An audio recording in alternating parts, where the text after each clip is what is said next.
ఒక స్త్రీని ద్వేషించే వారి ఇంటిలో మహాలక్ష్మి కొలువు ఉండదు. ద్వేషాలు, మనస్పర్ధలు ఎవరికి వారే యమునా తీరే అన్నట్లు ఉంటుంది. అమాయకమైన ఆడవారిని ఏడిపించడం మహాపాపం. ఇంటికి దీపం ఇల్లాలు అన్నారు. అలాంటి ఇంట ఓ ఆడది కన్నీరు కార్చకూడదు. తల్లిదండ్రులతో, అన్నదమ్ములతో ఆప్యాయంగా ఉండాలి. భర్తతో తగువు పడకుండా అత్తారింట నవ్వుతూ గడిపేయాలి. ఆలు మగలు అన్నాక వారి కాపురంలో కలహాలు, కోపాలు, అలకలు సర్వసాధారణమే. నిజం చెప్పాలంటే భార్యాభర్తల బంధం అన్నాక కేవలం రొమాన్స్, లవ్, సెక్స్ మాత్రమే కాదు. గొడవలు ఉంటే ఆ ప్రేమ మరింత బలంగా ఉంటుంది. అందుకే ఆలు మగల మధ్య అప్పుడప్పుడు చిన్న చిన్న తగాదాలు వస్తే చాలా సరదాగా ఉంటుంది. మీ భాగస్వామి బుంగమూతి పెట్టడం వంటివి చేస్తేనే మీ ఇద్దరి మధ్య ప్రేమ మరింత పెరుగుతుంది. తను ఏదైనా కోరుకుంటే అవి మీరు నెరవేర్చకపోతే, లేదా మీరు మీ భాగస్వామిపై కోపం చూపించడం వంటివి చేస్తుంటారు. తను మీ నుండి ఏదైనా విలువైన దాన్ని ఆశిస్తుంటే మీరు దాన్ని అందించలేకపోతే అందుకు గల కారణమేమిటో స్పష్టంగా వివరించాలి. దీంతో వారు మిమ్మల్ని కాస్త అర్థం చేసుకుని మీపై అలకమానే అవకాశము ఉంటుంది. కొన్నిసార్లు మీరు ఒత్తిడిలో ఉన్నప్పుడు మీ భాగస్వామిపై కోపం చూపించినట్లయితే మీ కోపం కొంత తగ్గాక తనను దగ్గరికి తీసుకుని, సారీ డార్లింగ్, ఈరోజు మా మనసేం బాగలేదు, అదే సమయంలో నువ్వు వచ్చి మాట్లాడేసరికి నాకు కోపం పెరిగింది, మరోసారి ఇలా జరగకుండా చేసుకుంటాను అని నెమ్మదిగా చెబితే ముఖ్యంగా వారిని దగ్గరకు తీసుకోవాలి. మీ భాగస్వామి ఎప్పుడైనా ఏదైనా విషయం గురించి అలిగితే కనుక మీరు ఈ పద్ధతిని ఫాలో అయితే ఖచ్చితంగా ఫలితం ఉండొచ్చు.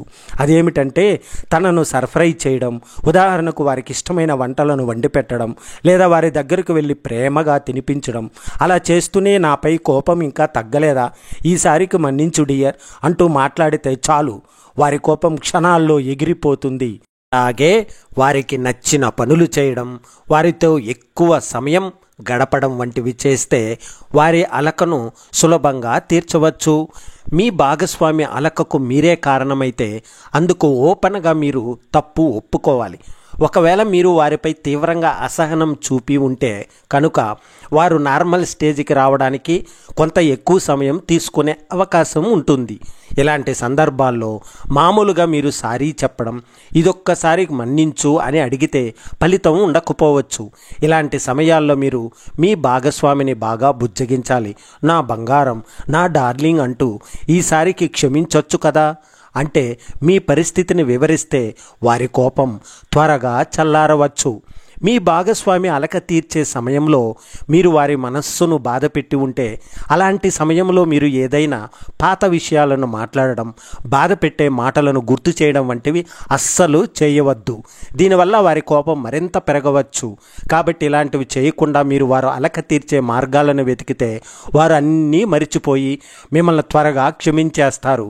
భార్యాభర్తలు అనుబంధం ఎన్నో భావోద్వేగాలతో ముడిపడి ఉంటుంది. మనమేం కోరుకుంటున్నాం అనే విషయాన్ని పక్కన పెడితే అవతల వారి భావోద్వేగాలకు ఎంత ప్రాధాన్యం ఇస్తున్నామనేదే అందుకోసం నడవడికలో చాలానే మార్పులు చేర్పులు నిత్యకృత్యంగా జరుగుతూనే ఆ బంధాలకు బలాన్ని చేకూరుస్తాయి. మనకు గౌరవం కావాలి, మనం మాత్రం తరచూ కోప్పడతాం. ఆ గౌరవాన్ని వాళ్ళకి ఇచ్చే ప్రయత్నం చేస్తున్నామేమో ఒక్కసారి ఆలోచించాలి. మనం మాత్రం మన వాళ్ళ గురించి తిన్నారా లేదా అని కూడా ఆలోచించాలి. ముందు అవతల వారి పరిస్థితి అర్థం చేసుకోవడానికి ప్రయత్నించడం తప్పనిసరి. అందరిలో కనిపించినప్పటికీ ఒక్కసారి మార్పు కొరకు అడుగు. సాధారణంగా మనలో చాలామంది మన సంతోషాలను ఇతరులతో ముడిపెట్టుకుంటాము. భాగస్వామితో కలిసి ఉంటేనే ఆనందమని అనుకుంటాము. ఇందులో నిజం ఉన్నప్పటికీ కొంత ఆలోచన చేసి మనకి సమయం ఉన్న ప్రతిసారి అతనికి సమయం ఉండాలని లేదా కలిసి గడపాలని లేకపోవచ్చేమో. సరి చేసుకోవాల్సిన అవసరం ఉందేమో, ఒక్కసారి చెక్ చేసుకోవాల్సిన విషయము అనుకుంటున్నాము. ఆ సమయంలో అతనికి వేరే పనులు ఉండొచ్చు. దీనికి పరిష్కారం మన ఒక్కరూ ఉన్న సంతోషంగా ఉండటం ఎలానో తెలుసుకోవటం. అలా ఉండలేమనుకుంటే ఏ పని చేస్తే సంతోషంగా ఉంటామో తెలుసుకోవాలి.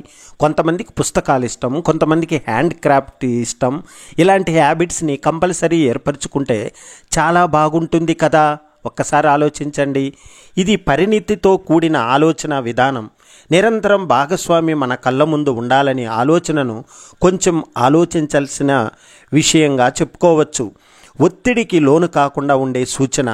నా గురించి ఎవరో పట్టించుకోవడం లేదు, నా బాధ్యతలు ఎవరూ తీసుకోవడం లేదు, నా భావనలకు ఎక్కువ శాతం ఇంపార్టెన్స్ ఇవ్వట్లేదు, ఇలా అనుకోవటం వల్ల బంధాలను మనమే దెబ్బ తీసుకున్న వారిని అవుతాము. చిన్న చిన్న పనులు భాగస్వామి చెయ్యాలి అనుకోవడం కాకుండా సొంతంగా చేసుకోవడం మేలు అనుకుంటాం. అది కెరీర్ విషయమైనా కావచ్చు, డబ్బు విషయమైనా కావచ్చు, ఆరోగ్యం కాపాడుకునే విషయాలు కావచ్చు.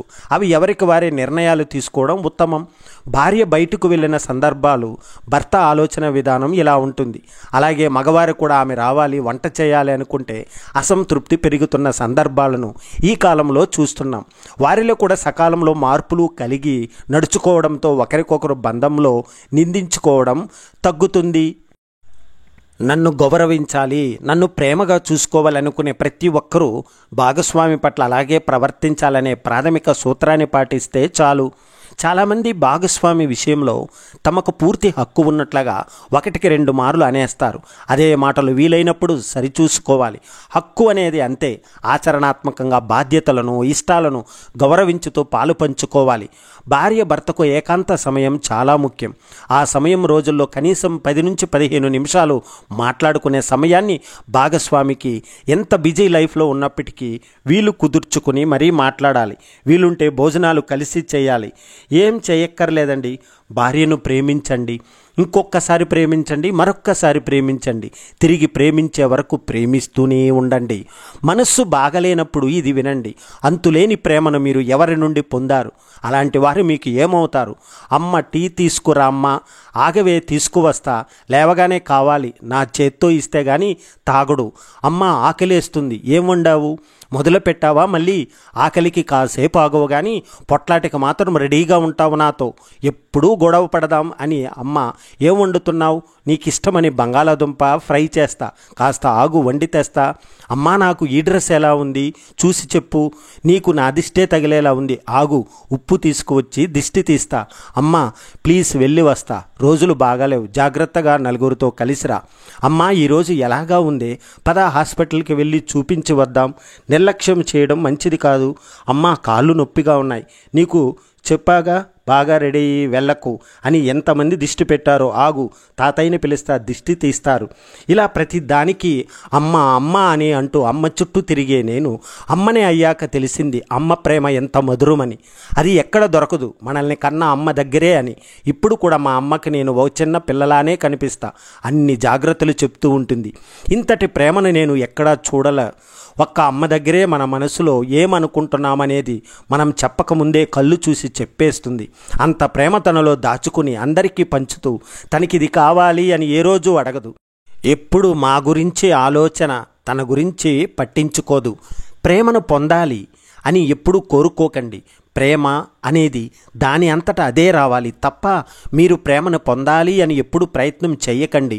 ఎందుకంటే ప్రేమ ఉన్నది పొందడానికి కాదు, ప్రేమ ఉన్నది పంచడానికి. నీలో ఉన్న ప్రేమ తనపై పంచు. తను నీ ప్రేమను రిసీవ్ చేసుకుంటే ఆ ప్రేమ నచ్చితే నీపై అదే ప్రేమ చూపిస్తుంది. ఎలా పొందాలి అన్నప్పుడు నువ్వు చాలా ప్రయత్నాలు చేస్తావంటే అప్పుడు ఆ ప్రయత్నాలు చేసావు కాబట్టి నీపై ప్రేమ చూపిస్తుంది. భర్త ప్రేమనే కాదు, ఎవరి నుండైనా మనం ఏమి ఆశిస్తామో అది మనం ఇవ్వటం మొదలు పెడితే అది మనకు తిరిగి వస్తుంది. ప్రేమ కావాలంటే ముందు మనం ప్రేమ ఇద్దాం. గౌరవం కావాలి, ఎదుటి వారికి గౌరవం ఇద్దాం. సో సింపుల్ అండి, గివ్ అండ్ ఎక్స్పెక్ట్. భర్తను ప్రేమించకూడదు. మీరు కరెక్ట్గానే చదివారు. అంటే భర్తను ప్రేమించడం కంటే ముఖ్యం అతడి తల్లిదండ్రులను, వారితో మీరు మించి సంబంధాలను నెలకొల్పుకుని వారందరికీ మీరు దగ్గర కాగలిగితే ఇక మీ భర్త ప్రేమ మీకే సొంతం. మన ప్రవర్తనను బట్టే భార్య ప్రేమ ఆధారపడి ఉంటుంది. వారిని మనం ప్రేమగా చూసుకుంటే వారు ఇంకొంచెం ఎక్కువగా ప్రేమిస్తారు. మన కష్టాలు నష్టాలలో కూడా మనతోనే ఉంటారు. మన విజయాలు వారివిగా భావించుకుంటారు. మనల్ని ఎవరైనా తిట్టినా అవమానించినా సహించలేరు, వారికి బాధ వస్తుంది. వారికి ఎవరైనా మంచి తినే ఐటెం పెడితే వారు తినకుండా మన కోసం ఉంచుతారు. ఇక భార్య ఉద్యోగస్తురాలైతే ఆమె జీతం అంతా సాధారణంగా భర్తదే. ఇంకా వారు మనల్ని ప్రేమిస్తున్నారా లేదా టెస్ట్ అక్కర్లేదు. కొంతమంది పైకి చెప్పచ్చు, ఇంకొంతమంది చెప్పలేకపోవచ్చు. అర్థం చేసుకోవాలి. మనం ఎప్పుడూ వారి మీద విసుగ్గా కోపంగానూ ఉంటే, పెత్తనాలు చేస్తుంటే హర్ట్ అవుతారు. ఇతను మారితే బాగుండు అనుకుంటారు. మగవాడుగా ఉండాలి, భరించగలిగి ఉండాలి, కట్టుకున్న తర్వాత బయటపడకూడదు. ఆడవాళ్ళు ఏడిపిస్తున్నా తుడిచేసుకుపోవాలి. వాళ్ళకి ఏమీ తెలియదులే అని ప్రీతితోనే ఉండాలి. లేకపోతే సంసారాలు నిలవవు మిత్రమా. ఒకరు వేడి అయితే రెండో వాళ్ళు చల్లదనమైతేనే ద్వంద్వాలలో లాగా వివాహ బంధం నిలిచేది. అంటే మీ మనస్సులో నుండి ఈగో పురుగు లాంటి ఆలోచనను విడనాడండి. కావాలంటే మీరు కూడా గొప్పే అని అనుకోండి, లేదా వీలైతే మీ వారితో వాదించండి. అంతేకాని ఇంటి గుట్టు రచ్చకెచ్చడం ద్వారా మీకేమి సాధనాలు లేదా సమాధానాలు కూడా దొరకవని గుర్తుంచుకోండి. పెళ్లి మంత్రాలలో ధర్మేచ, అర్థేచ, కామేచ, నాతిచరామని పెళ్లి కొడుకు చేత పెళ్లి కూతురికి వాగ్దానం చేయిస్తారు. అర్థం ఏమిటంటే డ్యూటీ విషయంలో, డబ్బు విషయంలో, సుఖ సంతోషాల విషయంలో నీకు తెలియకుండా, నీ ప్రమేయం లేకుండా నేను ఎలాంటి చెడ్డ పనులు చెయ్యను అని వాగ్దానం చేయిస్తారు. తన యొక్క జీవన విధానంలో ఎటువంటి పొరాపుచ్చాలు లేకుండా ఉండటానికి పెళ్లి సమయంలో భార్యకి ఇచ్చిన వాగ్దానం నిలబెట్టుకుంటే సాధారణంగా పాపాలు చేయాల్సిన పరిస్థితి ఉండదు. మన వివాహ సాంప్రదాయము అంత గొప్పది. సనాతన ధర్మంలో 4 పురుషార్థాలు ఉన్నాయి. వాటిని ధర్మార్థ కామ మోక్షాలు అంటారు. అయితే పెళ్లి మంత్రాలలో ధర్మేచ, అర్థేచ, కామేచ ఈ 3 బాధ్యతలను మాత్రమే అని తచరామి అని వాగ్దానం చేయిస్తారు. మోక్షేచ నాతిచరామని లేదు. అందుచేత పాపపుణ్యాల విషయంలో ఎవరి మార్గం వారిదే. అయితే భార్య లేకుండా భర్త కొన్ని దైవకర్మలు చేయడానికి అర్హత ఉండదు. భార్య ఉద్ధరణితో భర్త చేతిలో నీరు పోస్తుంటే ఆచమనీయం చేయాలి. దేవుడి దగ్గర దీపం భార్య మాత్రమే వెలిగించాలి. భర్త చేసే హోమయాగ యజ్ఞాలకి అగ్నిహోత్రం భార్య మాత్రమే పట్టుకురావాలి. అందుచేత భర్త చేసే పుణ్యకార్యాలలో భార్య కూడా భాగం పంచుకుంటుంది. మన హిందూ సంప్రదాయంలో భార్య లేని మగాడు ఏ విధమైన అశుభ కార్యక్రమాలు చేయడానికి అర్హత లేదు అని చెబుతుంటారు. సామాజిక ఆధ్యాత్మిక విషయాలలో స్త్రీకి అంత గౌరవం ఇచ్చారు. జ్యోతిష్య రీత్యా కూడా కలత్ర స్థానం సరిగా లేని వారు మాత్రమే జీవితంలో వక్ర మార్గంలో ప్రయాణిస్తారు. మనిషిని ధర్మానికి కట్టుబడి ఉండేటట్లు చేస్తుంది. కాబట్టి భార్యని ధర్మపత్ని అంటారు. ఒక్క వంట సంగతి తీసుకుందాం. ఏమిటో ఇవాళ వంటేమి చేశావు అంటే ఇక ఇదొక్కటే మిగిలింది అడగటానికి, ఇంకేం ఉండవా? అవునులే, వంట చేయడానికేగా కట్టుకున్నారు. ఛీ, అసలు మిమ్మల్ని కాదులేండి, మా వాళ్ళను అనాలి. సరే, ఇదొక అనుభవం కదా, నేర్చుకున్నాం అనుకుని రెండవసారి జాగ్రత్త పడుతూ ఇవాళ వంట చాలా బాగా చేసావోయ్. అవునులే, ఇదొక్కటి తెలుసు, మీకు ఎంతసేపు మీ తిండి గురించి ఆలోచనే కానీ ఏనాడైనా నువ్వు తిన్నావా అని అడిగారా? మీకు వంటే ముఖ్యమైతే అసలు నన్ను ఎందుకు కట్టుకున్నారు? అసలు మిమ్మల్ని కాదు, మా వాళ్ళని అనాలి. సరే, ఇది రెండో అనుభవం, నేర్చుకున్నాం. ఈసారి అదే తప్పు మళ్ళీ చేస్తామా? అసలు చేయంగా జాగ్రత్త పడతాం. ఏమోయ్, భోజనం చేశావా అని అడిగా. అసలు ఏంటి మీరు ఇలా తయారయ్యారు? ఎంతసేపు తిండేనా జీవితానికి? పెళ్ళికి ముందు పెళ్ళైన కొత్తలో ఎన్నెన్ని కబుర్లు చెప్పేవారు. ఇప్పుడు కేవలం ఫుడ్ మాత్రమే జీవితం అయిపోయిందా? మీరు తినటం, నన్ను తిన్నావా అని అడగటం, ఇవి రెండే మిగిలాయి బతుక్కు. అసలు మిమ్మల్ని కాదు, మా వాళ్ళని అడగాలి. ఇలా 3 అనుభవాలు గడిచాక, జ్ఞానం టన్నులు కొద్దీ దొరికాక ఆ మాత్రం జాగ్రత్త పడమా ఏంటి? ఈవేళ ఏముండావో తెలుసా? వంటది ఏముందై? భలేదానివే, వంటది ఏముందా? అసలు ఎంత కష్టపడి ఉండానో తెలుసా? అవునులే, ఏమి తెలుస్తాయి? చేసే వాళ్లకు తెలుస్తుంది. అసలు నేను పడే కష్టం మీకు తెలుస్తుందా? కొంచెం గుర్తింపుకు కూడా నోచుకోనా? అసలు మా ఆడవాళ్ళు జీవితమే ఇంత, అసలు మీది కాదండి. ఇంకా ఈ మాత్రం ఇంటిస్తే అల్లుకోపోమా? అబ్బబ్బబ్బా, ఏం వంట, అసలేం వండావు, సూపర్, వంట అంటే ఇది అంతే. నేను సంవత్సరాలుగా వండుతున్నా ఒక్కటంటే ఒక్కసారి కూడా మెచ్చుకోలేదు. పక్కింటి ఆవిడిచ్చింది మాత్రం బేసుగ్గా ఉంది అంటారు. మా ఆడవాళ్ళ జీవితం అస్సలు మిమ్మల్ని కాదు, మా వాళ్ళని అడగాలి. ఫ్యాంటు జోబుల్లో చేతులు ఎక్కడికో వెళ్ళిపోవడానికి పెళ్ళైనోడికి అస్సలు అవకాశమే లేదు. అనుమానాలు, అపార్థాలు కలుగుతాయి. కష్టపడి పెళ్లి చేసుకున్నారు కదా, మరి ఆ మాత్రం లేకపోతే ఎలా? కొట్టుకోవాలి, తిట్టుకోవాలి, చంపుకోవడం తప్ప అన్నీ చేసుకోవాలి. రోజులో నాకెంత టైం ఇస్తున్నాం అని అడుగుతాం. కానీ ప్రేమలో ఉన్నప్పుడు వారానికి ఒక్కసారి చూసుకుని ప్రతి నిమిషము వారి ఆలోచనలోనే గడిపిన విషయం మర్చిపోకూడదు. ప్రేమ మానసికమైనది. అది కాలంతో కానుకలతో కొలిచేది కాదు. తిన్నారా లేదా, ఎక్కడున్నాడో, ఏం చేస్తున్నాడో అని ఆలోచించడమే ప్రేమ. మన తల్లి ప్రేమ మనకిదే తెలుపుతుంది. భర్తలో నేను కోరుకునే ముఖ్యమైన మార్పు తను సంతోషంగా ఉండాలి. తన కోసం సమయాన్ని కేటాయించుకోవాలి. ఎప్పుడు ఉరుకుల పరుగుల జీవితంలో కుటుంబ పోషణ కోసం అనుక్షణం ఆలోచన రహితంగా కుటుంబ బాధ్యతను నిర్వహిస్తూ తన సంతోషాలను చాలానే కోల్పోయాడు. కనీసం మంచి దుస్తులు కూడా పండగలకి కొనుక్కోడు. గుర్తుపెట్టుకోండి. ఖర్చులో ఖర్చు అనుకుని తన కోసం కూడా కొన్ని ప్రత్యేకమైనదిగా కొనుక్కోవడం కోరుకుంటున్నాను. మా వారు ఇంటి నుంచి బయటికి వెళ్తే కనీసం టీ కూడా బయట తాగరు. చాలా టైం అయినా బయట ఆహారం తీసుకోవడానికి ఇష్టపడరు. ఇలా చేయడం వల్ల తన ఆరోగ్యం మంచిగా ఉండదు. కావున వీలు కాని సందర్భాలలో బయట ఆహారం తీసుకోవాలి అని ఎంతమంది కోరుకుంటారో చెప్పండి. నిజం చెప్పాలంటే ఎవ్వరూ నమ్మరు. తన యొక్క వాలెట్ ఎప్పుడు ఇంట్లోనే ఉంచుతారు. ఫోన్లో కొంచెం మనీ పెట్టుకుని ఉంటారు. కొన్ని సందర్భాల్లో ఫోన్లో కూడా మనీ ఉండకపోవచ్చు. అందుకని తను ఎప్పుడు తనతో వాలెట్ అలాగే కార్డ్స్ పట్టుకుని వెళ్తే చాలా సంతోషం అనిపిస్తుంది. ఒక్క మగాడి జీవితం ఎలా ఉంటుందో తెలుసా? తన జీవితంలో చిన్న చిన్న సంతోషాలు కూడా సమయం కుదరదు. ఎప్పుడు బయటికి వెళ్ళాలన్న ఫ్యామిలీతోనే వెళ్తారు. అలా కాకుండా తన ఫ్రెండ్స్తో హాలిడే స్పాట్ లాగా వేరే దేశాలకు వెళ్ళి కనీసం 1 వీక్ అలా ఎంజాయ్ చేసి రావాలి అని ఎవరూ అనుకుంటారు. కానీ తనేమో ఫ్యామిలీతో వెళ్తేనే నాకు సంతోషమండి అంటూ ఉంటారు. తన ఇష్టాలన్నీ నా ఇష్టాలుగా చేసినందుకు, నా సౌకర్యం కోసం అడగకముందే తరచుగా అమ్మ వాళ్ళ దగ్గరకు పంపినందుకు, పిల్లల బాగోగులతో తలమునకలవుతున్న నాపై వారికంటే ఎక్కువ ప్రేమ చూపించినందుకు, నేను చెప్పే కబుర్లన్నీ విననట్లు ఉన్నందుకు, వేళ కాని వేళ అయినా తను చెప్పాలనుకున్నవన్నీ వినే వరకు నా పనులు చేసుకోనివ్వనందుకు, పిల్లలు ఏ తరగతిలో ఉన్నారో సరిగా చెప్పలేకపోయినందుకు, పుట్టినరోజులు పెళ్లి రోజులు మరిచిపోతూ నాతో చేవాట్లు తిన్నందుకు, అర్ధరాత్రి దాకా కబుర్లు చెప్పి తెల్లవారు జామునే నిద్ర లేపినందుకు, నాకంటే ఎక్కువగా మా బంధువులందరినీ అలవాటు చేసుకున్నందుకు, తన గజిబిజీ పనులతో మాతో సినిమాలకు షికారులకు రానందుకు, సకల సౌకర్యాలను అందించే క్రమంలో తన ఇష్టాలన్నీ వదులుకున్నందుకు, ఆశ్చర్యంగా పిల్లల మనసులో నాకంటే ఎక్కువ ఇష్టమైన స్థానం కొట్టేసినందుకు, ఆరోగ్యానికి మంచివి అంటూ రకరకాల వంటలు తింటూ నాతో పోటీ పడినందుకు, పనులను సుదీర్ఘ కాలానికి వాయిదాలు వేస్తూ విసిగించనందుకు,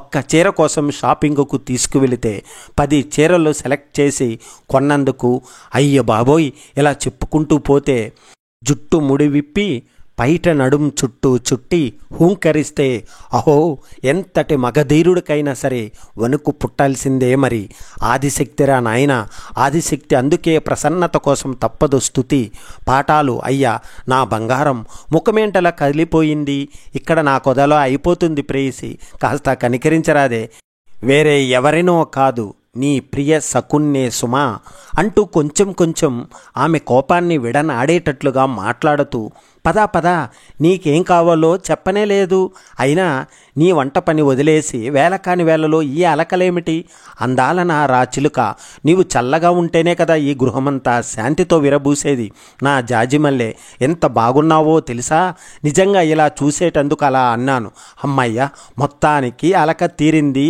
అన్నుల మిన్నకు. జై శ్రీరామ, జై జై శ్రీరామ. భార్య ఇష్టం వచ్చినట్లు చేస్తే భర్త ఉద్దేశపూర్వకంగా బాధ్యతగా స్పందించడం మంచిది. ఇలాంటి సందర్భాల్లో ఏ విషయంలోనైనా సంబంధాన్ని మెరుగుపరచడం కోసం పరస్పర గౌరవం, ఓర్పు మరియు సంభాషణ ముఖ్యమవుతుంది. భర్త ఒక మంచి వాతావరణం సృష్టించడానికి మరియు భార్యతో సంబంధాన్ని మెరుగుపరచడానికి కింద పద్ధతులను అనుసరించవచ్చును. భార్య తీరులో ఏవైనా భర్తకు అసౌకర్యం కలిగించేది ఉంటే నేరుగా కానీ సున్నితంగా ఆ విషయాన్ని ప్రస్తావించాలి. దానికి తోడు ఏమి అసంతృప్తి కలిగిస్తుందో చెప్పి వివరణ ఇవ్వడం. మాట్లాడేటప్పుడు మృదువుగా, ప్రేమతో సుదీర్ఘమైన సంభాషణ జరపడం. పరస్పర అభిప్రాయాలను గౌరవించడం మరియు స్వేచ్ఛగా మాట వినడానికి ఇరువురికి సమయం ఇవ్వడం. భార్యతో సంపూర్ణ గౌరవంతో వ్యవహరించడం, ఆమె భావాలను అవసరాలను అర్థం చేసుకోవడం, సమస్యలు ఎదురైనప్పుడు కూడా పరస్పర గౌరవాన్ని నిలుపుకోవడం ముఖ్యమవుతుంది. భార్య ఒక నిర్దిష్ట తీరుతో ప్రవర్తిస్తున్నప్పుడు భర్త ఓర్పుగా మరియు సహనంగా ఉండాలి. అప్పుడే క్షణిక అసహనం లేదా భావోద్వేగాలు పరిష్కారానికి దారితీస్తాయి. దూరదృష్టితో చూసి సమస్యను మరింత వదులుగా అర్థం చేసుకోవడానికి ప్రయత్నించాలి.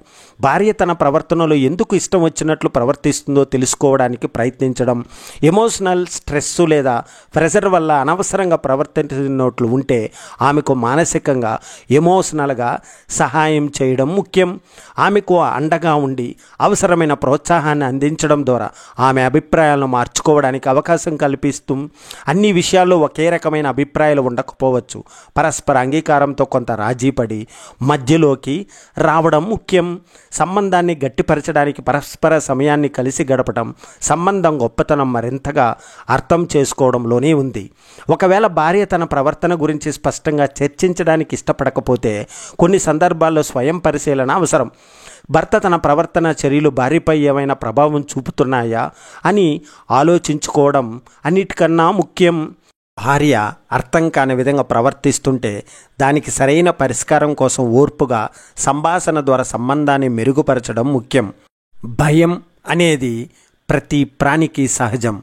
మనుషుల్లో మాత్రం చీకటి భయంతో మొదలుపెట్టి మరణ భయం వరకు స్థాయి భేదాలతో ఎన్నో రకాలుగా ఉంటుంది. తిరస్కృతి భయం మనసులోని మాటను చెప్పనీయదు. శత్రు భయం కంటికి కునుకు రానివ్వదు. దండన భయం అబద్ధమాడిస్తుంది. తప్పుల మీద తప్పులు చేయిస్తూ తప్పుడు మార్గం పట్టిస్తుంది. అందుకే జీవనశైలిని ప్రభావితం చేసే ఈ భయాన్ని ప్రతికూల భావోద్వేగంగా పరిగణిస్తారు. నిజానికి భయం ఒక సంక్లిష్ట భావోద్వేగం. పలు దుఃఖాలకు కష్టాలకు మూలం అది రాబోయే విపత్తుల పట్ల అప్రమత్తలను చేసేది భయమే. దానికి వ్యక్తుల స్పందన పరిస్థితులపై, వారి వ్యక్తిత్వాలపై ఆధారపడి ఉంటుంది. భయం వల్ల అనుకూల ఫలితాలు ఉంటాయి. నైతిక విలువలను పాటించేవాన్ని నింద భయం మాట తప్పనీయదు, తప్పు చేయనీయదు. మనిషికి భయభక్తులు ఉండాలంటారు. అంటే చేసే పనిలో నిబద్ధత, పెద్దల పట్ల చూపాల్సిన వినయ విధేయతలు. మనిషికి భయం లేకపోతే విచ్చలవిడితనం హెచ్చురుల్లుతుంది. మంచి మాట పనిచేయని చోట దండన భయం ఏ మనిషిని క్రమశిక్షణలో ఉంచదు. చాలా భయాలకు కారణం అజ్ఞానం, అవగాహన లోపాలే. ఊహ జనిత భయాలు వయస్సు అనుభవం పెరిగిన కొద్దీ మాయమైపోతాయి. ప్రాణాలకు హాని కలుగుతుందేమో, ఆత్మీయులు ఎక్కడ దూరం అవుతారనే భయాలు మాత్రం కొందరిని వెంటాడుతూనే ఉంటాయి. వారికి కోరికలకు బంధాలకు అతీతులైన యోగులు జ్ఞానులు కూడా ఎక్కడ మోహమనే మాయ కమ్ముతుందోనని భయపడుతూనే ఉంటారు. వేటికి భయపడాలి, వేటికి భయపడకూడదు తెలుసుకుని మసులుకోవడమే వివేకం. సమస్యల నుంచి తప్పుకుని పారిపోయేవాడు ఎప్పటికీ ఎక్కడ విజయం సాధించలేడు. భయపడినంతకాలం పిరికితనం వేట కుక్కలా వెంటాడుతూనే ఉంటుంది. ఎదురు తిరిగితే వీధి కుక్కల తోకం ముడుస్తుంది అనేది కూడా నిజము. ధర్మాన్ని సత్యాన్ని నమ్మిన వాళ్ళు దేనికి భయపడరు.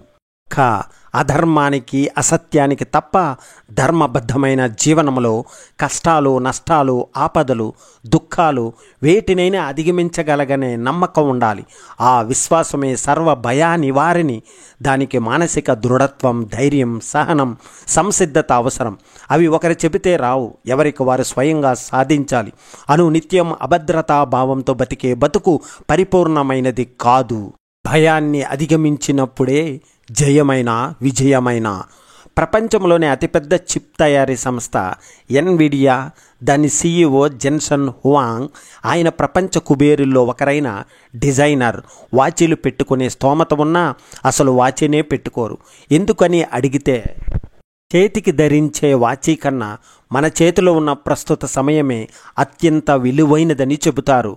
లాంగ్ టర్మ్ గోల్స్ ఏర్పరచుకుని వాటి వెంట పరిగెత్తడం కన్నా ప్రస్తుతం మనం చేస్తున్న పనిపైన పూర్తి దృష్టి కేంద్రీకరించాలి. మన బాధ్యతలను సక్రమంగా నిర్వర్తించాలి. ఆ పనితీరే మెరుగైన భవిష్యత్తుకు బాటలు వేస్తుంది అని అంటారు. ఈ టైం మేనేజ్మెంట్ సూత్రాన్ని హువాంగ్ ఓ తోటమాలి దగ్గర నుంచి నేర్చుకున్నారట. అది ఎలాగో విందామా. ఒక్కసారి ఆయన జపాన్ వెళ్ళినప్పుడు అక్కడ గుడి ఆవరణలో పెద్ద తోట ఒకటి పచ్చగా కలకలలాడుతూ కనిపించింది. అక్కడి వారిని వాకప్ చేస్తే ఒకే ఒక్క తోటమాలి దాన్ని సంరక్షిస్తున్నట్టు తెలిసింది. ఆసక్తి కొద్దీ తోట లోపలికి వెళ్ళి చూస్తే అక్కడ తోటమాలి తదేక ధ్యాసతో చేత్తోనే కలుపు మొక్కల్ని ఏరేస్తున్నాడు. యంత్రాలు సాయం తీసుకోకుండా ఒక్కడవే కష్టపడడం ఎందుకు అని ప్రశ్నించారట. నాకు తగినంత సమయం ఉంది అని తలెత్తకుండా అతడు ఇచ్చిన జవాబే సమయం పని పట్ల తన దృక్పథాన్ని మార్చేసింది అంటారు హువాంగ్. భవిష్యత్తును దృష్టిలో పెట్టుకునే వేగంగా పరిగెత్తడం కన్నా వర్తమానాన్ని వినియోగించుకోవడం ముఖ్యం అనే సూత్రాన్ని అలవర్చుకున్నారాయన. Just dedicate yourself to now. యువతకు తాను ఇచ్చే బెస్ట్ కెరియర్ అడ్వైస్ ఇదేనంటారు. లక్ష్యాలను సాధించడం ఎలా అని ఆందోళన చెందుతూ ఉరుకులు పరుగులు పెడుతూ వర్తమానంలో జీవించడాన్ని మర్చిపోతుంటారు చాలామంది. అది సరికాదు. ఎంత పెద్ద లక్ష్యాన్ని అయినా చిన్న చిన్న భాగాలుగా విడదీసుకోవాలి. ఆఖరికి చేరుకోవలసిన దాని గురించి ఆలోచించడం చాలా ముఖ్యం. 100% మనసు పెట్టి ఆ క్షణాన్ని ఆస్వాదిస్తూ పని చేయాలి. ఆటోమేటిక్గా దాని సమయానికి పూర్తి చేయగలగడమే కాదు, సమర్థంగాను చేయవచ్చు. సంతోషంగా గడపడానికి కాస్త సమయాన్ని కూడా మిగిల్చుకోవచ్చును. లక్ష్యాలను సాధించడం ఎలా అని ఆందోళన చెందుతూ ఉరుకులు పరుగులు పెడుతూ వర్తమానంలో జీవించడాన్ని మర్చిపోతుంటారు చాలామంది. అది సరికాదు. ఎంత పెద్ద లక్ష్యాన్ని అయినా చిన్న చిన్న భాగాలుగా విడదీసుకోవాలి. ఆఖరికి చేరుకోవలసిన దాని గురించి ఆలోచించడం మాని చేతిలో ఉన్న చిన్న భాగం మీద శ్రద్ధ పెట్టాలి. అది ఎంతసేపు జరిగిపోయిన దాని గురించి జరగబోయే దాని గురించి ఆలోచిస్తూ చేతిలో ఉండే పనిని నెగ్లెక్ట్ చేయకూడదు. ఆ చిన్న అశ్రద్ధే ఎదుగుదలకు పెద్ద అవరోధంగా నిలుస్తుంది. ఉన్న వనరులను సద్వినియోగం చేసుకుంటూ మన శక్తి మొత్తాన్ని చేస్తున్న పని పెట్టడమే విజయ సూత్రం. వర్తమానాన్ని ఆంగ్లంలో ప్రజెంట్ అంటారు కదా, దానికి బహుమతి అని మరో అర్థం ఉంది. వర్తమానాన్ని మించిన బహుమతి ఇంకేముంటుంది? ఆలోచనల ప్రవాహాన్ని జలధారతో పోలుస్తారు. మీరు పోస్తుంటే కొసల్లో కోసం ముత్యాలు లాంటి బిందువులు ఏర్పడతాయి. ఆలోచనలంటే తెగిపోతూ కొనసాగుతూ ఉంటాయి. ఒకదానికి మరో దానికి మధ్య లిప్పికి పాటైన శూన్యస్థితి ఉంటుంది. ఆ వ్యవధి పెరిగేందుకు యోగులు ధ్యాన సాధన చేస్తారు. ఆలోచనలు లేని స్థితిలో ఎక్కువసేపు నిలిపేందుకు ప్రయత్నిస్తారు. ధ్యానం సిద్ధించినప్పుడు నూనె దారలో ఎక్కడా తెగిపోకుండా సాగుతుంది. ధ్యానం ధ్యేయం ఒక్కటే, స్థితి పరమానందమని చెబుతుంది భగవద్గీత. సాధన ద్వారా మచ్చిక చేసుకున్నప్పుడే మనస్సు మనకు సహకరిస్తుంది. సాధన లేకపోతే మనసుకు ఒక ప్రత్యేక అస్తిత్వం ఏర్పడుతుంది. మనకన్నా వేరుగా ఉండి మనపై పెత్తనం చేస్తుంది. ఆ సమయంలో మనసు ఏ వృత్తిలో ఉంటే మనిషి అదే వృత్తిలో దానికి లోబడి ఉంటారు. కడుపులో మంట, గుండె దడ, రక్తపోటు వంటివి. అలా అదిమి పెట్టిన కోపతాపాలు, ప్రతిరూపాలు, తిరుగుబాటు చిహ్నాలు. ధ్యానంలో అవి క్రమంగా సమసిపోతాయి. జీవక్రియలు నెమ్మదిస్తాయి. ధ్యానం కారణంగా మెదడు నుంచి విడుదలయ్యే డోపమైన్, సెరిటోనిన్ వంటి ఆహ్లాద రసాయనాలు దేహాన్ని ఉల్లాసంగా, ఉత్తేజంగా ఉంచుతాయి. ధ్యానం మనిషికి చేసే మహోపకారం ఇది. దానివల్ల శారీరక, మానసిక, ఆధ్యాత్మిక స్థితుల్లో సాధికారత, పరిపక్వత ఏర్పడతాయి. భావోద్వేగ సంయమనం కుదురుతుంది. దాని రుచి మరిగిన మనస్సుకు ధ్యానం మంచి వ్యసనంగా మారుతుంది. క్రమంగా అది స్వభావంగా రూపొందుతుంది. బతుకు యాంత్రికంలోంచి ఆస్వాదనంలోకి మారుతుంది. ఏకాగ్రతతో నడుస్తుంది. జీవనశైలితో అలవకగా కుదురుకునే మానసిక సంయోగం బతికే పరిపూర్ణతను ప్రసాదిస్తుంది ప్రతి మనిషికి. నిన్నటి దిగుల్లో రేపటి బెంగలో కాకుండా నేటి వర్తమానంలో అంటే స్వీయ వాస్తవిక స్థితిలో మనసును నిలపాలి. ధ్యానం బతుకులో భాగమైనప్పుడే అది కుదురుతుంది. యోగీభవ అర్జున అనే గీతాచార్యుడు నిర్దేశించిన యోగస్థితి అలాంటిది. అది ఋషిత్వపు స్థాయి. స్వభావరీత్యా మనిషి పరిపూర్ణుడై జీవితంలో ప్రతి క్షణాన్ని అనుభూతించాలి, ఆస్వాదించాలి, ఆనందించాలి. దానికి ధ్యానం అద్భుత ఉపకరణం. అది ఎదుగుదలకు సోపానం. ప్రార్థన అంటే దైవానికి నివేదన, ధ్యానం అంటారు. ఆత్మవిశ్వాసం, నమ్మకం పెంపొందించుకుంటే మన బాధలు, సమస్యలన్నీ సమసిపోతాయి. మనపై మనకు నమ్మకం ఉంటే ఎంత గొప్ప పనులైనా చేయవచ్చు. నమ్మకమే వ్యక్తి ఉన్నతికి బాటలు వేస్తుంది. గతం, వర్తమానం ఎలా ఉన్న భవిష్యత్తు బాగుంటుందని విశ్వసించి అనుకున్న లక్ష్యాన్ని చేరుకోవాలని ఆశించేవారు ఎప్పుడూ ఆత్మవిశ్వాసంతో ఉంటారు. నమ్మకం మనిషిని ముందుకు నడిపిస్తుంది, ప్రవర్తనను నిర్దేశిస్తుంది, మనిషి జీవితానికి అర్థాన్ని, పరమార్థాన్ని అందిస్తుంది. కలలు కనడం, ఏదో సాధించాలని ఆశించడం మనిషికి సహజం. అయితే ఆ కలల్ని సాకారం చేసుకోవడానికి కావలసిన మొదటి సాధనం తమలోనే ఉందన్నది అందరికీ తెలియదు. బావిలో నుంచి బయటికి దూకి ప్రపంచాన్ని చూడాలనుకున్నాయి కొన్ని కప్పలు. ఎంత ప్రయత్నించినా అవి అంతే ఎత్తు ఎగరలేకపోతున్నాయి. అది చూసి మిగిలిన కప్పలో మీ వల్ల కాదులే ఇక ఆపండి అని 1కి 10 సార్లు అనేసరికి నిజమే కాబోలు అనే అన్ని ప్రయత్నాన్ని విరమించుకున్నాయి. ఒకటి తప్ప దానికి చెవుడు. దాంతో నిరాశపరిచే వాళ్ళు మాటలేవి దానికి వినపడలేదు. కాబట్టి తన శక్తి మీద నమ్మకం సడలేదు. పట్టు వదలకుండా ప్రయత్నించింది, బయటపడింది. తన ప్రతిభ మీద తనకు నమ్మకం, లక్ష్యాన్ని అందిపుచ్చుకోగలనన్న విశ్వాసం ఉన్న మనిషి ఎటువంటి క్లిష్టమైన పనులనైనా సాధించగలడు, అద్భుతమైన ఫలితాలను పొందగలడు. కలలు కనండి, వాటిని సాకారం చేసుకోగలనన్న నమ్మకంతో ముందుకెళ్ళండి. విజయం మీ వెంట వస్తుంది. అనుకోకుండా ఎవరికైనా చెయ్యి తగిలితే వెంటనే సారీ చెప్పేస్తాం. స్నేహితులు, తెలిసిన వారు ఏదైనా చిన్న సాయం చేసినా మీరు నవ్వుతో థ్యాంక్స్ చెప్పేస్తాం. కానీ మీకోసమే ఎంతో శ్రమించి అనేక త్యాగాలు చేసి మిమ్మల్ని ఉన్నత స్థాయిలో చూడటం కోసం ఆరాటపడే మీ కుటుంబానికి ఒక్కసారైన కృతజ్ఞతలు తెలిపారా?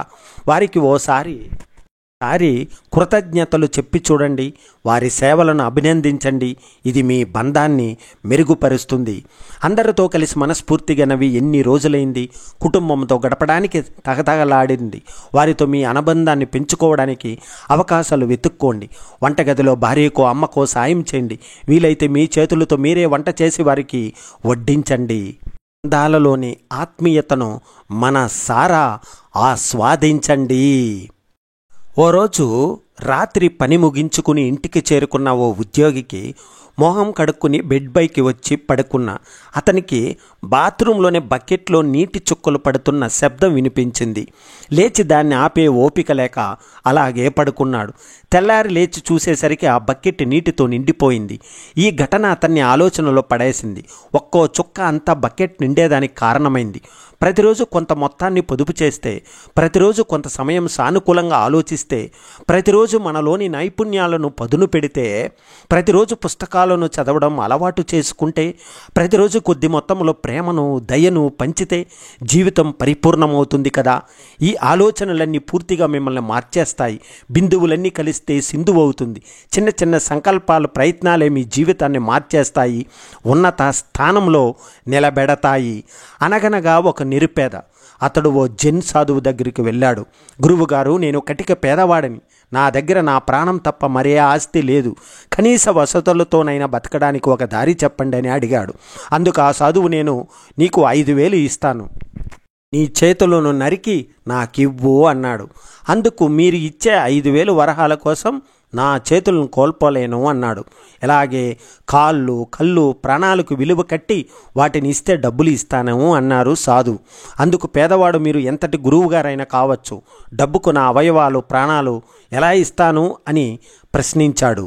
అంతటా ఆ జెన్ సాధువు, నీ దగ్గర నీ ప్రాణం తప్ప మరి ఏ ఆస్తి లేదన్నావు.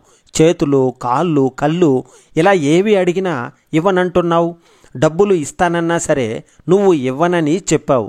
అంటే నువ్వు ఇవ్వకూడదని అనుకున్న ప్రతి అవయవము అమూల్యమైనదే అనేగా. మరి అటువంటి అమూల్యాలను నీ దగ్గర ఉంచుకుని నేను పేదవాడిని, నా దగ్గర ఏమీ లేదు అని ఎలా అంటున్నావు? నువ్వెలా పేదవాడు అవుతావు? కనుక జీవితంలో వీలున్నంత మేరకు కష్టించు. అవకాశాల కోసం ఎదురు చూస్తూ కూర్చోకు. ఆలోచనలతో రోజులు గడిపేయకు. నీ శక్తియుక్తుల మీద విశ్వాసం ఉండాలి. అంతే తప్ప నేను ఏది చేయలేనని అనుకుంటూ కాలం గడపకు. నీ కర్తవ్యాన్ని నిర్వహిస్తే ఫలితం అదే వస్తుందని కదా గీతాకారుడు అన్నది. కాబట్టి నీ ప్రయత్నం నువ్వు చెయ్యి అని సాధువు జ్ఞానబోధ చేశారు. అప్పుడు ఆ పేదవాడు కళ్ళు తెరిచాడు. పుట్టుక ఎలాగైనా ఉండొచ్చు, కానీ ఎదగడం, ఎదగకపోవడం మన చేతుల్లోనే ఉంది. కష్టాలను జయించడానికి అమూల్యమైన, ఆనిముత్యమైన ఆత్మవిశ్వాసం ఒక్కటి చాలు. ఆ తర్వాత అంతా దేవుడే చూసుకుంటాడు అనుకుంటూ ఇంటిదారి పట్టాడు. డైటింగ్ పేరుతో తిండి తగ్గించేస్తే లావు తగ్గుతారు సరే, దాంతోపాటు ఆరోగ్యము, చురుకుదనం కూడా తగ్గిపోయి నిస్సత్తువ ఆవరిస్తుంది.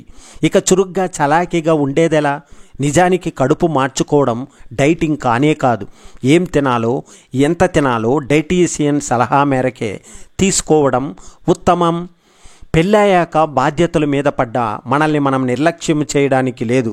పనులన్నీ చక్కబెట్టుకుంటూనే దృఢంగా ఉండేందుకు ప్రయత్నించాలి. ఉదయం అల్పాహారం చేయడానికి వీలు లేకపోతే బ్రెడ్, కార్న్ ఫాక్స్ లాంటివి ఏమైనా తప్పక తినాలి. లేదంటే అలసరు, ఎసిడిటీ లాంటి అనారోగ్యాలు వచ్చి పడతాయని వైద్యులు హెచ్చరిస్తున్నారు. తినేటప్పుడు ఆర్థిక ఇబ్బందులు, బంధుమిత్రుల మీద ఫిర్యాదులు లాంటి వద్దు. సరదా విషయాలు ముచ్చటించుకోండి. తిన్నది చక్కగా వంటబడుతుంది. రోజు 1 గంట ధ్యానం చేస్తే మంచిది. లేదంటే అవకాశం ఉన్నప్పుడల్లా మౌనాన్ని అలవాటు చేసుకోండి. సంభాషణ వల్ల శక్తి కలగడమే కాదు, ఆ ఆలోచనలతో మనసులో అలజడి కలుగుతుంది. మౌనం శక్తియుక్తులను పెంచే ప్రశాంతతను కూడా ఇస్తుంది. ఓ వెయింగ్ మిషన్ కొంటే ఇంటిల్లిపాదికి పనికొస్తుంది. వారానికోసారి తప్పనిసరిగా బరువు చూసుకోండి. మీ వయసు, ఎత్తులను బట్టి ఎంత బరువు ఉండాలో చూడండి. దాన్ని బట్టి తక్కువ బరువు ఉంటే పెరిగేందుకు, ఎక్కువ ఉంటే తగ్గేందుకు ప్రయత్నించండి. కోపతాపాలు మానసిక ప్రశాంతతనే కాదు, శారీరక ఆరోగ్యాన్ని దెబ్బతీస్తాయి. కనుక ఆవేశాలు, ఆక్రోశాలకు దూరంగా ఉండండి. అదే మీ ఆరోగ్యానికి శ్రీరామ రక్ష. గురించి ఇతరులు ఏమనుకుంటున్నారు నీకు అనవసరం. సమయం అన్నింటినీ మాన్పుతుంది. సమయానికి సమయం ఇవ్వండి. నువ్వు తప్ప నీ ఆనందానికి ఇంకొకరు కారణం కాదు. మీ జీవితాన్ని ఇంకొకరితో పోల్చుకోకండి. వాళ్ళ జీవిత ప్రయాణం ఎంత క్లిష్టంగా ఉందో మీకు తెలియదు కదా. మరి ఎక్కువగా ఆలోచించకండి. సమాధానాలన్నీ తెలిసి ఉండాల్సిన అవసరం లేదు. ప్రపంచంలోనే కష్టాలన్నీ మీవి కావు. కాబట్టి సంతోషంగా ఉండాయి. ఈసారి మీకు పట్టరానంత కోపం వచ్చినప్పుడు ఈ కోపం అవసరమా అని మిమ్మల్ని మీరు ప్రశ్నించుకోండి. ఇంతలా అసంతృప్తికి గురి అవ్వడానికి కారణం ఏంటని ఆలోచించండి. అలా ఆత్మావలోకనం చేసుకుంటే ఉద్వేగాలను నియంత్రించుకోవడం సులువవుతుంది. అంతేకాదు, ఇతరుల చేతలకు ప్రభావితులకు అవ్వకుండా మీలా మీరు ఆలోచించడం మొదలు పెట్టగలుగుతారు. సమాజం ఎప్పుడు తుది ఫలితాన్నే ప్రశంసిస్తుంది. కానీ అసలైన ఎదుగుదల లక్ష్యం కోసం మనం కష్టపడేటప్పుడే చోటు చేసుకుంటుంది. లక్ష్య సాధన దిశగా చేసే ప్రయాణాన్ని ఆస్వాదించండి. ఎదురు దెబ్బలను గుణపాఠాలుగా, విజయాలను మైలురాళ్ళుగా భావించండి. నేడు మీరు ప్రదర్శించే పట్టుదలకు భవిష్యత్తులో మీకు మీరే కృతజ్ఞతలు చెప్పుకునే రోజు ఖచ్చితంగా వస్తుంది. చేతల్లో చూపలేనప్పుడు మీరు ఎన్ని మాటలు చెప్పినా వ్యర్థమే. ఫిట్గా మారతానని చెప్పడంతో సరిపెట్టకండి. రోజు వ్యాయామం చేసి చూపండి. నీ మాట వింటా అని మీ శ్రీమతికి వాగ్దానం చేసి ఊరుకోకండి. తను మాట్లాడుతున్నప్పుడు శ్రద్ధగా విని చెప్పిన పని చేయండి. మార్పు గురించి మాట్లాడి మర్చిపోండి. స్వయంగా మారి చూపించండి. పిల్లలతో తల్లిదండ్రులు ఎంత సమయం గడుపుతున్నారనేది కాదు, వారితో ఎంత నాణ్యమైన సమయం గడుపుతున్నారన్నదే ముఖ్యం. పిల్లలతో ఉన్నప్పుడు పరధ్యానంగా ఉండకండి. ఫోన్ పక్కన పడేయండి. వారితో హుషారుగా మాట్లాడుతూ వారి చిన్న చిన్న విజయాలను మెచ్చుకుంటూ గడపండి. అప్పుడు ప్రతి క్షణం మధుర జ్ఞాపకంగా మారుతుంది. పిల్లలు మిమ్మల్ని ఇష్టపడతారు. ఈ ప్రపంచంలో అత్యంత విలువైన బహుమతులు 4: జీవితం, ఆరోగ్యం, ప్రేమించడం, ఇతరుల ప్రేమను పొందడం, ప్రశాంతమైన మనసు. మిగతా బహుమతులన్నీ వీటి తర్వాతే అని గుర్తుపెట్టుకోండి. మనకెదురయ్యే పరిస్థితులను మనం నియంత్రించలేం. కానీ ఆ పరిస్థితులకు ఎలా ప్రతిస్పందిస్తామన్నది మన చేతుల్లోనే ఉంది. వాటిని పెను సమస్యలా చూస్తూ భయపడితే ఆత్మవిశ్వాసం కోల్పోయి సరి అయిన నిర్ణయాలు తీసుకోలేం. కానీ వాటిని మన ఎదుగుదలకు వచ్చిన అవకాశాల్లో భావిస్తే చురుగ్గా ఆలోచించి సమర్థ నిర్ణయాలు మనం తీసుకుంటాము. జబ్బులకు ఔషధాలు ఎలా విరుగుడుగా పనిచేస్తాయో వ్యసనాలకు మంచి అలవాట్లు అలాగే పనిచేస్తాయి. ఫోను వ్యసనం వదలలాంటి పుస్తక పఠనాన్ని అలవాటు చేసుకోవాలి. సామాజిక మాధ్యమాల వినియోగాన్ని తగ్గించుకోవాలంటే కొత్త నైపుణ్యాలను నేర్చుకోవడానికి సమయాన్ని వెచ్చించాలి. ఆన్లైన్లో అనవసర చర్చల్లో తలదూర్చకుండా ఉండాలంటే మన ఆలోచనలను, అభిప్రాయాలను రాతపూర్వకంగా వ్యక్తీకరించడంపై దృష్టి పెట్టాలి. ఇతరులు ఎవ్వరూ ప్రయత్నించిన పనిని మీరు మొదలుపెట్టినప్పుడు మీ స్నేహితులే నవ్వుకుంటారు. తొలి అడుగులో వైఫల్యాలు ఎదురైతే నీ వల్ల కాదంటూ దెప్పి పొడుస్తారు. క్రమంగా మీరు లక్ష్యం వైపు దూసుకెళ్తుంటే అది మీకెలా సాధ్యమవుతుందా అని ఆరా తీస్తారు. మీరు విజేతగా నిలిచాక వారికి మీరు బాగా తెలుసంటూ అందరికీ గర్వంగా చెప్పుకుంటారు. అందుకే ఇతరుల విమర్శలను పట్టించుకోకుండా ముందుకు సాగండి. ఇంతవరకు ఓపిగ్గా విన్నందుకు మీకందరికీ కృతజ్ఞతలు. జై హింద్, వందే మాతరం.